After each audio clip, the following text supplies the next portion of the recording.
Most people think moving to a tax-free country automatically means paying zero taxes forever.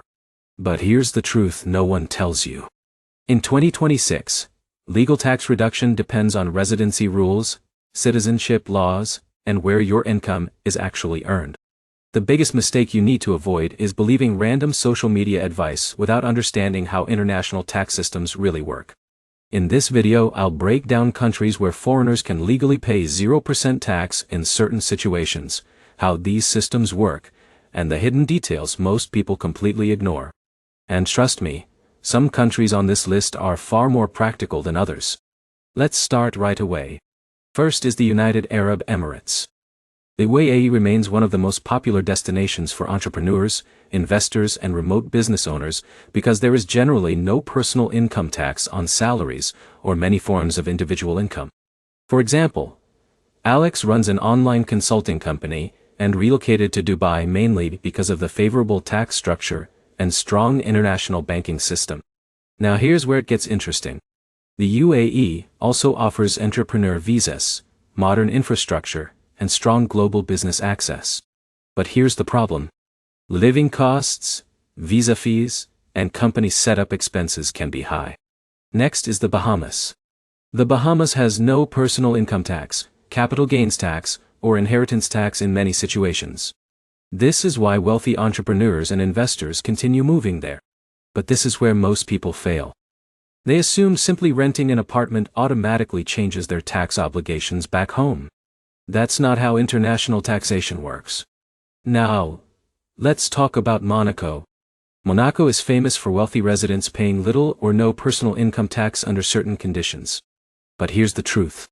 Monaco is extremely expensive, and residency approval can be difficult unless you have significant financial resources. In a minute, I'll show you one of the most overlooked low-tax countries for digital entrepreneurs.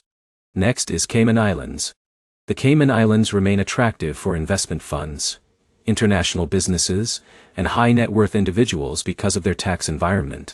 But banking and compliance requirements can still be strict, depending on your nationality and business type.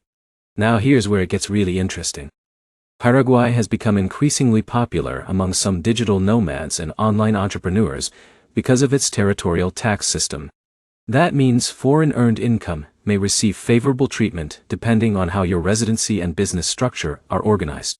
For example, Jake runs an e-commerce business online and explored Paraguay mainly because of lower living costs combined with potential tax advantages. Another country attracting attention is Bahrain. Bahrain offers no personal income tax in many cases and lower operating costs compared to places like Dubai. But here's the problem. Business infrastructure and global reputation may not feel as strong as larger international hubs. And this is the key point most people completely miss. Even if a country has 0% income tax, your home country's tax rules may still apply depending on citizenship, tax residency, or controlled foreign company laws. For example, U.S. citizens often still face US tax filing obligations even while living abroad. So always speak with a qualified international tax professional before making major relocation decisions. To recap, countries like the UAE, Bahamas, Monaco, Cayman Islands, Bahrain, and Paraguay can offer legal low-tax or zero-tax opportunities in certain situations. But successful international tax planning is about much more than chasing 0% tax headlines online. If this video helped you, make sure to like, subscribe, and comment below which country you would move to in 2026. And if you want more global business, tax, and digital nomad guides, check out the next video on your screen.